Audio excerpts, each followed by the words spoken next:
here's the whole variety of acrylic paints that are transparent. And what am I going to do with all these paints? Well, if you carry on watching, I'll show you what I did. I think you might find it interesting. I know I did.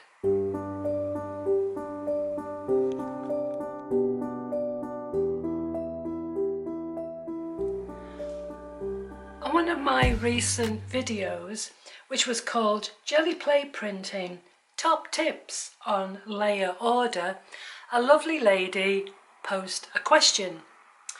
And what she asked was how many times you could overlay transparent paint one on top of the other before it became muddy or it just really didn't work. So that got me thinking, and thank you to that lovely lady. I do appreciate your question. So what I did today was I started out on the experiment, and first of all just got a piece of paper and one of these big thick Sharpie magnums. Doesn't matter what you use as long as it's permanent, and I made marks on the paper, and that was the first well, that was the beginning of my experiment.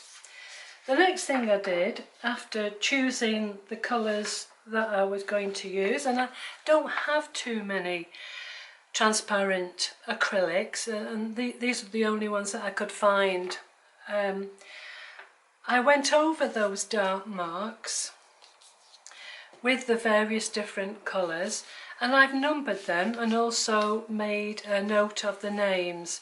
So this one is quinacridone red, this one is quinacridone magenta, phthalo green blue shade, magnesium blue hue, transparent pyrrole orange, quinacridone nickel azo gold, this one is permanent red violet, this one is primary magenta, and this is a phthalo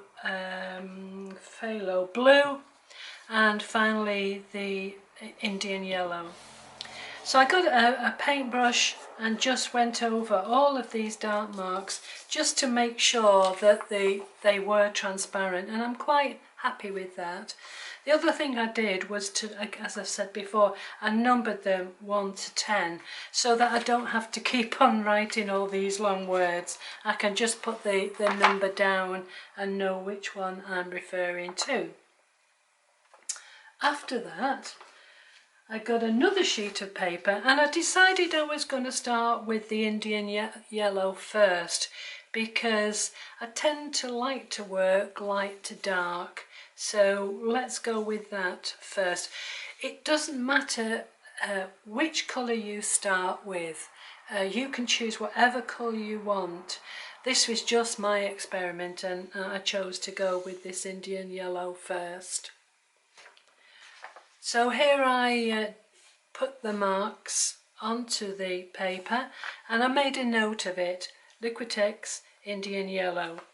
So I've made all these different marks and then let it dry.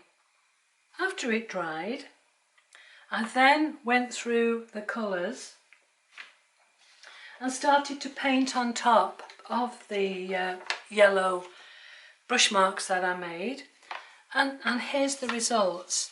So obviously we're going from the quinacridone red, which is this one here, which I numbered number 1, and you can see the various different colours and how they work on top of the Indian yellow.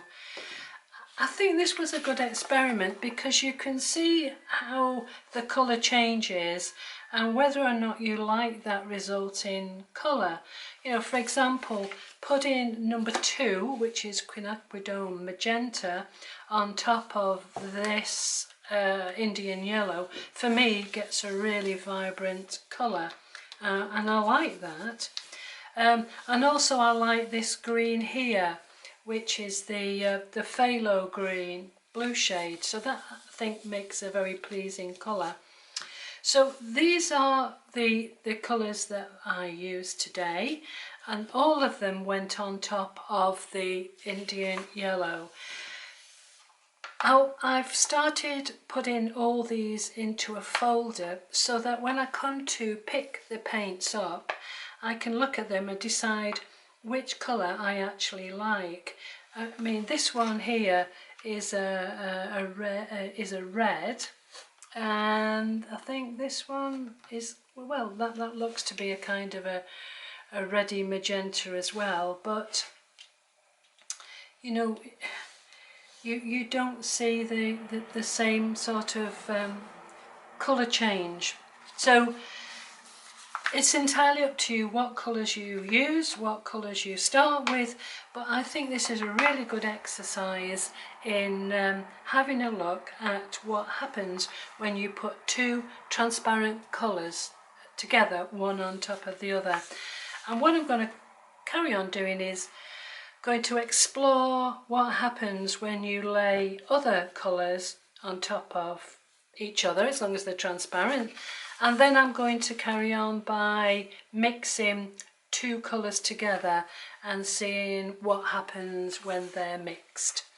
So I hope you enjoyed that. It's a sort of continuation of my experiments and into transparency and what happens when you use them, especially in jelly plate printing.